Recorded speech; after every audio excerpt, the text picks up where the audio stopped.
Aux grandes dames de la famille de la Jougeux tuée, le parquet a requis un non-lieu en faveur du suspect incarcéré depuis 3 ans.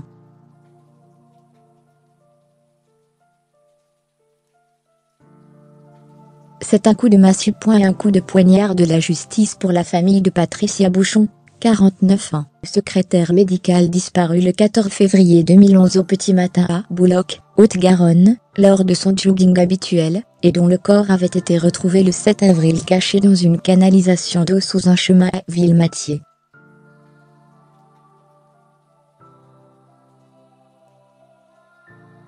Jeudi, le parquet général de Toulouse a requis un non-lieu en faveur de Laurent Dejean, 37 ans, le premier suspect dans cette affaire d'homicide sans mobile apparent, arrêté 3 ans après les faits en février 2014.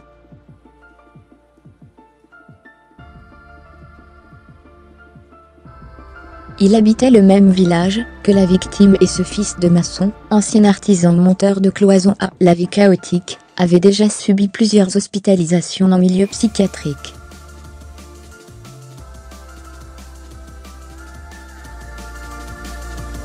Nous avons l'impression que ce magistrat n'a pas lu le dossier, lâche Sandra D.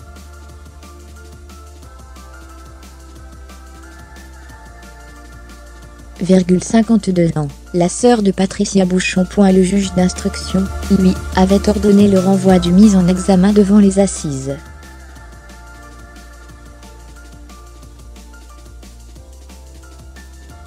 Alors que le parquet s'était jusque-là toujours opposé aux différentes demandes de remise en liberté du suspect, le même parquet a estimé que l'instruction était insuffisante pour le renvoyer devant une cour d'assises, selon M.E. Guy de Buisson, l'avocat du mis en examen.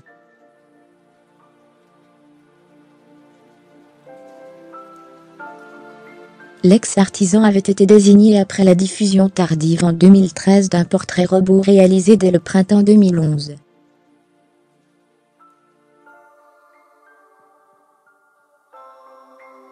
Laurent Dejean avait été placé en garde à vue une première fois en octobre 2011, par les gendarmes de la section de recherche de Toulouse, car sa voiture, une Renault Clio, correspondait à celle aperçue ce matin-là.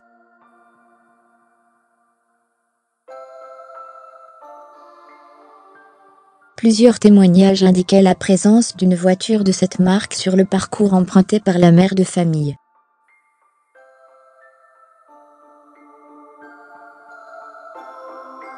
Laurent Dejean était connu pour passer des nuits entières rodées sur les routes de la région, et pour ces moments de colère explosive, que les gendarmes locaux affrontaient.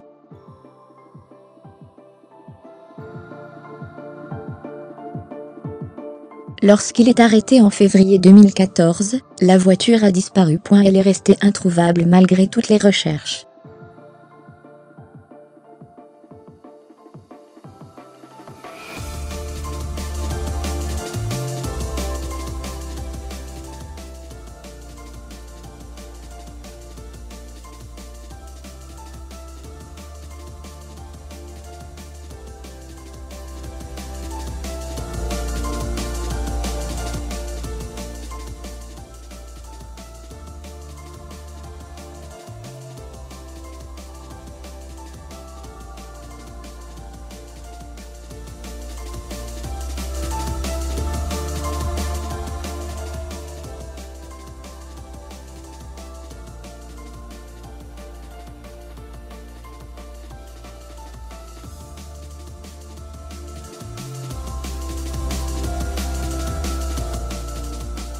Il en veut pour preuve ce changement de comportement du suspect après la mort de la Jouggeuse.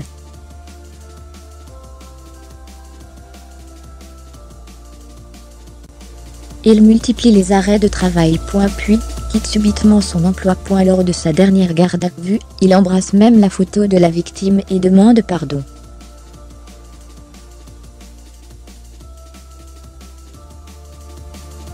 Il n'y a certes pas de preuves irréfutables. Mais tous ces indices, ces doutes, cela mérite qu'il y ait un débat devant une cour d'assises.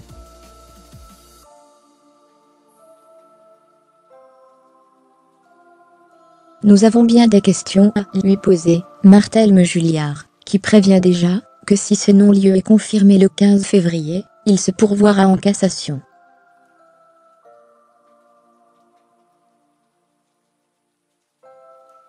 Il ne s'agit pas d'avoir un coupable pour un coupable, mais de connaître la vérité sur la mort de Patricia.